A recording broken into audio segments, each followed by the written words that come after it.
Hello and welcome to Warcraft Daily for today the 27th of December 2013. So yes, we did take a few days off. That's because there really wasn't enough news. I was kind of just waiting for it all to coalesce until there was enough to actually do a show. And in terms of the schedule for Warcraft Daily, honestly, we're not going to be hitting once a day until Blizzard are back at work. That's just the way it's going to go.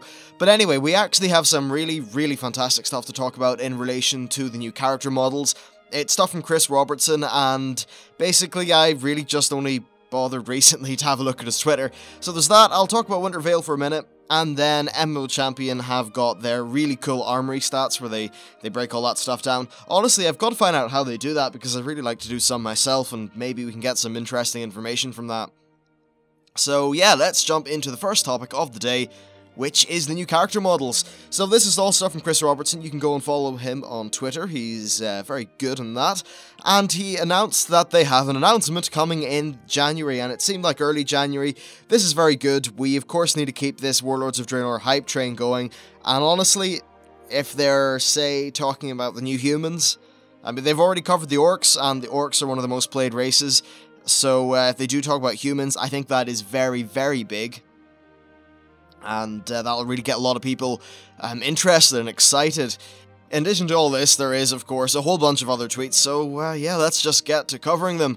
First of all, they said that the Worgen and the, not the Worgen, the Worgen and the Goblin were kind of like the original template for upgraded, like, character models, but then they decided they could actually just go and do even more with the Pandaren, and that really does come across in the Pandaren, where you see they have far more complex animations. The facial rigging is really fantastic as well.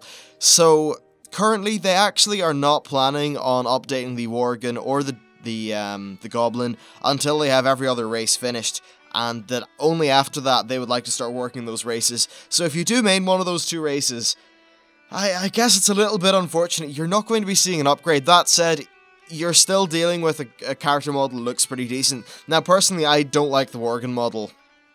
I've got to say, I just think it feels like the animations, they don't feel great. There's so many different clipping issues. And yeah, I'm not a fan of it, so I would really like that to be updated and perhaps have better animations and a little bit less clipping. Next, he also said that it seems like we're going to be seeing, or at least possibly, seeing larger Malfurion or Archmage Antonidas style beards for humans and night elves. Everyone loves a good beard, of course, so, hey, more beards, and when they say that, they kind of mean the big, long, wispy Gandalf, Hagrid? Fuck it, Hagrid will do, that kind of style of beard. They also, well, not they, he also said that the human upgrade will also affect the Worgen's human form. That is completely expected and quite nice. It may be a little bit jarring, though, if you have shitty Worgen models and really good human models, so, yeah, the Worgen one will need to be done at some point. They also said that they would love, and this is actually very interesting to me, they would love to update a lot of the older level armor, and then have race-specific armor which replaces the leveling up stuff. They said they're discussing it at the minute, but don't have any guarantees. Now, by racial armor, he meant things akin to, say, the Draenei and Blood Elf starting zones. And I really like that, actually, because that armor really fitted the character quite well, and even just the idea of having armor that fits a certain character, I think that's really cool. They could maybe do just a set for every 10 levels or something like that, because we will be blasting through the levels quick enough, I'd imagine. So, yeah, I think this is great, and especially to any new players or things like that, it's kind of nice to constantly be building up a cohesive set of armor throughout the levels rather than just looking like a clown. You should see what my monk looks like at the minute. He's got fluorescent blue shoulders, he's got something else which is grey, something else is bloody yellow. It's just a mess. And that's me going for the best upgrade for that monk at any point I can while I'm leveling up, and it just looks like a mess. So some nice cohesive race-based armor would be nice. There's also the fact that if you say look at the Pandaren, some of the armor in just in regular old world, it just doesn't suit the Pandaren. It looks like shit, which is it's a problem, you know. So yeah, that's stuff that needs to be done. He also said that they realized that upright poses for orcs is something that people would really like. I think that's absolutely good. Right now, the orcs, they're kind of still the peon style, and a lot of people say they maybe saw the Thrall style orc and they'd like that.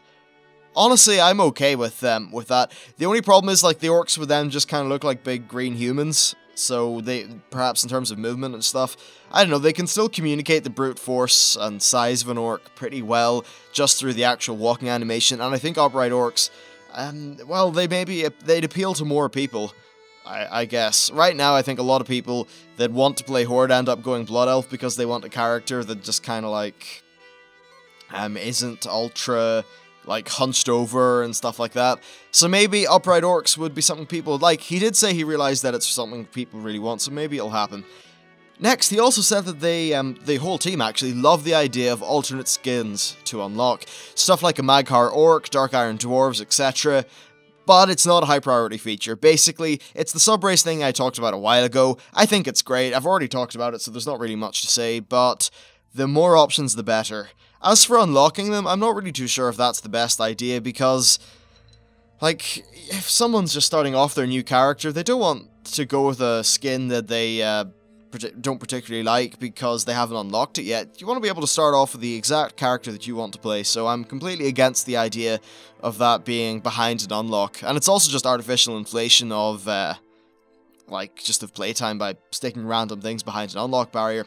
Next, he also said, no promises, but they may add some more face options for races. For example, human females have 16 and Tauren females only have 4. He did say they'd like those numbers to be a little bit closer together, so I think that's fair enough. I think, though, using humans as an example, we are humans, so I'd imagine that we're a little bit better at seeing what different faces for a human may look like. If you have a fantasy species, yeah, you can go really creative and crazy with it, but I guess sometimes it's kind of hard to come up with because you know what a human face looks like, so you can probably make a few more, like a greater variety of different looks for it, I suppose. Next, he said that he will look into the idea of offhands being on a character's belt. I think that's great, because it's just more immersion. It makes your character's armor kind of feel just more of a visceral thing, I suppose. I guess it's a little bit similar to the way that a lot of us hunters really want to have quivers, because it is ridiculous the fact we just sort of pull arrows out of nowhere. It's silly. Anyway, I think that would be great. And then finally, he mentioned that Ghost Wolves need an update. No ETA, but basically the work that they're doing in the Frostwolf clan, who, well, it's really in the name, involve a lot of wolves. Any of those new wolf models could perhaps bleed over into a new Ghost Wolf model for the shamans, and that would be very nice. Next up in the news, it's Winter's Veil, and the only thing to say is you can get your present from under the tree. It is the Crashin' Thrashin' Flyer, and you can shoot your friends, and if you do shoot your friends successfully with it, and you take down their flyer, you will get the Danger Close achievement, which is, it's all very terribly exciting, isn't it? Yeah, not really. Anyway, let's move on to the final bit of today's news, and it's going to be some statistics from the good people at MMO Champion.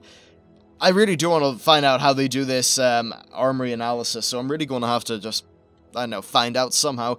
But anyway, there's two different things here. Well, two categories. The first one is legendary stuff, and the second is pets. So let's go into legendaries first.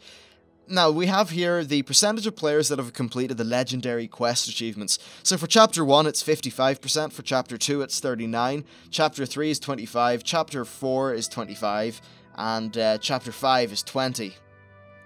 So I think this is honestly to be expected. It's interesting, though, the whole Chapter 1 thing, because only 55% of people have completed Chapter 1. That's interesting. I guess when you take into account the amount of people who are not at max level, which honestly I don't think that's terribly much. But when you get into Chapter 1, if someone does not enjoy raiding, they will not complete Chapter 1, because you need to get all your Strength of the Empire and Wisdom of the Mogu and your Bear Arses and that kind of thing. And it's interesting, only 55% of people ended up doing that. This is, I think, a little bit of commentary on the fact that there is a decent barrier to entry for Chapter 1 of this quest, because they're not fun to do. They're a grind, and they're an RNG-based grind. We then again see a drop-off into Chapter 2, more grinding, and then with Chapter 3 and 4 and 5, I think they're really just, they're the players who, they're committed enough to the cause, so they're not really going to care about the RNG. But yeah, it is very interesting, though, and that 55%, and I think the next time Blizzard do one of these legendary quests, and I know, I'd say most of you will agree, they cannot just be having 24 items that drop randomly off bosses that are not fun to collect. They cannot do that. Next, we have one that's actually really cool to me, and it's the number of players with legendary weapon achievements. I'm just going to scroll up here, and this is from, 5.7 million characters on 2 million accounts, so you can scale that up pretty easily. But of these people, 110,000 have Thunder Fury, Blessed, Blade of the Windseeker, 96,000 have Sulfuras, the Hand of Ragnaros, 65,000 have got Thoridel, the Star's Fury, 46,000 of the Warglaives of Azeroth. I think that probably means both. My Hunter actually has a Warglaive, which is kind of annoying because my Warrior doesn't. Dragon Wrath is on 40,000 characters. Fangs are on 33,000. Shadowmourne on 31. Valinir, Hammer of the Ancient Kings, which is the one from... what's it from? Ulduar, that's it. That is only 12,000 characters. And then finally, Atiesh, Great Staff of the Guardian, is only in 419. Of course, that is actually a legendary that's no longer available in-game, so I think that's probably a lot of the reason why it's not available. Still, a lot of people have got Thunder Fury, and a lot have Sulfuras. I think that's just because that content's been out for so long, and more importantly, it's been soloable for so long. Still, interesting stuff. There is actually a decent bit of gameplay there going back for legendaries, and I think people can actually have a lot of fun with that, so it's definitely fair enough. I'd wager, though, that at least for things like Dragon Wrath and Fangs, I think a lot of those were definitely obtained during Cataclysm for the raiders themselves, because from what I can gather, they were not as terribly hard or rare to get as, say, Shadowmourne or Valinir. So, yeah, that's totally a thing. Next, we have pets. And this is kind of interesting, actually. So, the percentage of people that have collected unique pets. For one pet, it is basically 100%. 15, it's 90%. 25, it's 81%. For 50 pets, it's 60%. 75 pets is 46. 100 pets is 35. 125 is 27.9. 150 is 22.6. 250 is 11.1. Then finally, 400, which is a lot of pets, is 5% of players. This is interesting, and honestly, I don't really know what to take out of this. We get a lot of pets as we go on in this game. We really do. Like, they just hand out pets for so many different things. So I guess you're going to be having 25 to 75, just regardless, nearly. I'm just looking at myself here. I've got 84 unique pets, which actually kind of puts me, I don't know, probably in and around the median sort of thing. I have been getting into pet battles a little bit recently, and I've got to say, they're kind of fun. They actually made a really snappy and fun system. Next, we have the percentage of players that have completed the pet collection achievements. Now, this is kind of interesting. Raiding with leashes is one of the ones you get from getting just the various raid pets. It's 7.3, and then raiding with leashes too is 3.2%. Now, that's speaking to the hardcore pet collectors, because that's really stuff that people have to go out of their way to complete. Still, though, I think it's interesting that 7.3% of people have got that initial quest. That definitely means there's a lot of people out there collecting pets and doing that sort of thing. Crazy for Cats is 3%, that's another kind of hardcore pet collecting achievement. And there is definitely a difference, in my opinion, between pet collecting and pet battling, because if you look at the Celestial family, which is, I think, it's to get all the different Celestial pets, which you get from the Celestial Tournament, only 0.5% of players. That perhaps might say that there is maybe not as ginormous a number of people that are doing the ultra high-end pet battles. Now, that said, you may have 400 pets, but it still takes a bit of time to level them up and get a decent team going. Anyway, that's it for today's show. Really just some incidental things that happened over the whole holiday break, and hopefully we will jump into January. We're going to find out some more interesting stuff about garrisons and the models from your man Chris Robertson. I think Chris Robertson is his name. What's his name again? Let's check. It is... Yes, it is Chris Robertson. It's kind of getting him confused with Chris Roberts from Star Citizen. Anyway, so we'll find out some new stuff from him, and you know what? Warlords of Draenor Beta. I want to know what the hell's up with that, and more importantly, I want to know, am I going to get a key from Blizzard?